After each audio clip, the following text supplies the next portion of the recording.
Warahmatullahi wabarakatuh. Perkenalkan, nama saya Anusaretah dengan NPM 30620562228. Saya dari kelas 31 dengan Prodi Pendidikan Guru Sekolah Dasar ISTIKA EP PGRI Banjarmasin. Sini saya akan membuat video penjelasan tentang penggunaan ejaan dan tanda baca untuk memenuhi UTS dari mata kuliah Bahasa Indonesia Keilmuan dengan dosen pengampu Dr. Hajah Ida Rosdiana, MPD.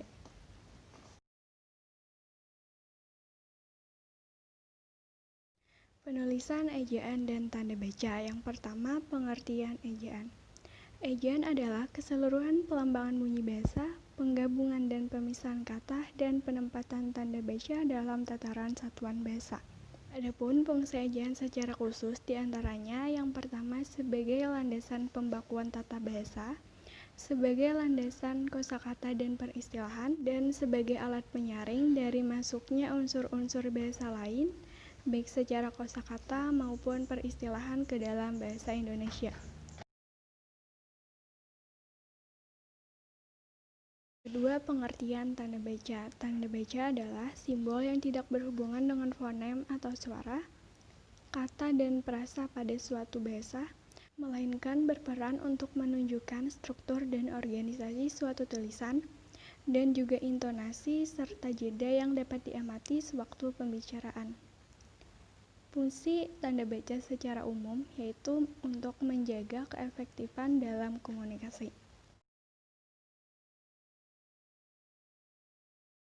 Kaidah penempatan ejaan dan tanda baca dalam penulisan.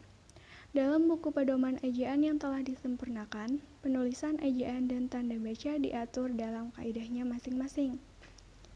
Penulisan yang diatur tersebut diantaranya yang pertama pemakaian abjad, huruf vokal, huruf konsonan, dan abjad. Yang kedua persukuan yaitu pemisahan suku kata. Yang ketiga penggunaan huruf besar. Yang keempat penggunaan huruf miring. Yang kelima penulisan kata dasar, kata ulang, kata berimbuhan dan gabungan kata. Yang keenam penulisan angka dan lambang bilangan. Dan yang ketujuh penempatan tanda baca atau punktuasi, diantaranya yang pertama tanda titik. Tanda titik berfungsi mengakhiri sebuah kalimat yang bukan pertanyaan atau seruan. Tanda titik biasanya diletakkan pada akhir singkatan gelar, jabatan, pangkat dan sapaan, dan pada singkatan kata atau ungkapan yang sudah sangat umum. Contohnya, Dr. Adit senang mengobati orang sakit.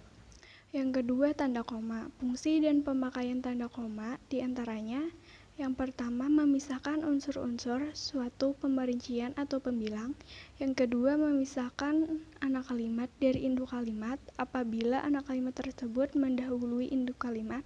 Dan yang ketiga, memisahkan petikan langsung dari bagian lain dalam kalimat. Contohnya, studio tersebut tersedia gitar, koma, drum, dan bass. Yang ketiga, tanda titik dua.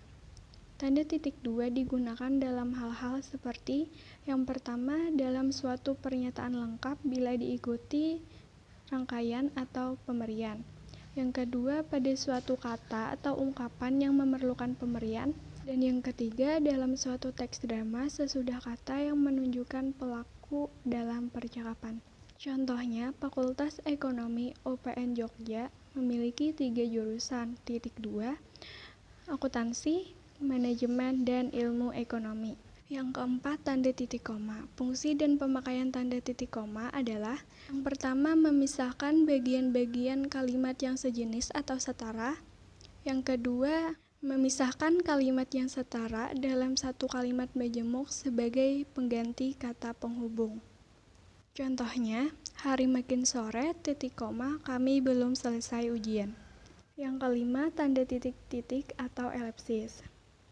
Tanda elipsis digunakan untuk menanyakan hal-hal seperti menggambarkan kalimat yang terputus-putus dan menunjukkan bahwa ada satu petikan bagian yang dihilangkan. Yang keenam, tanda tanya. Tanda tanya selalunya dipakai pada setiap akhir kalimat tanya. Tanda tanya yang dipakai dan diletakkan dalam tanda kurung menyatakan bahwa kalimat yang dimaksud tersebut disangsikan atau kurang dibuktikan kebenarannya. Contohnya, siapa presiden saat ini? Tanda tanya. 7. Tanda seru. Fungsi dan pemakaian tanda seru. Tanda seru dipakai sesudah ungkapan atau pernyataan, seruan atau perintah, atau yang menggambarkan kesungguhan, ketidakpercayaan, dan rasa emosi yang kuat. Contohnya, jangan letakkan benda itu di depan saya. Tanda seru. Kedelapan, tanda kurung. Tanda kurung dipakai dalam hal-hal berikut. Pertama, mengapit keterangan atau penjelas. Mengapit keterangan atau penjelas yang bukan pokok pembicaraan, dan mengapit angka atau huruf yang merinci satu seri keterangan.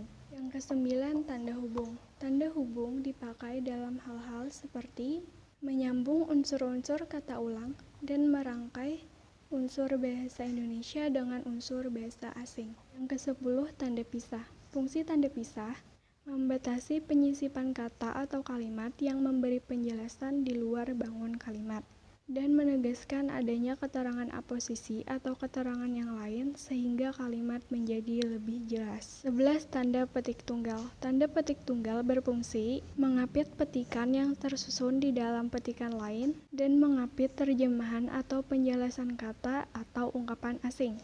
Yang ke-12, tanda petik ganda. Fungsi tanda petik ganda adalah mengapit petikan langsung yang berasal dari pembicaraan, naskah, atau bahan tertulis lain. Mengapit judul syair, karangan, dan bab buku apabila dipakai dalam kalimat. 13. Tanda kurung siku. Tanda kurung siku digunakan untuk huruf, kata atau kelompok kata sebagai pengganti koreksi atau tambahan pada akhir kalimat, bagian kalimat yang ditulis orang lain.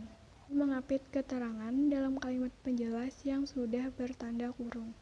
Yang ke-14, tanda ulang angka 2. Angka 2 sebagai tanda ulang hanya digunakan pada tulisan cepat dan nutula dan tidak dipakai pada teks karangan. Yang terakhir, yang ke-15, tanda apostrof atau penyingkat, yaitu menunjukkan penghilangan bagian data.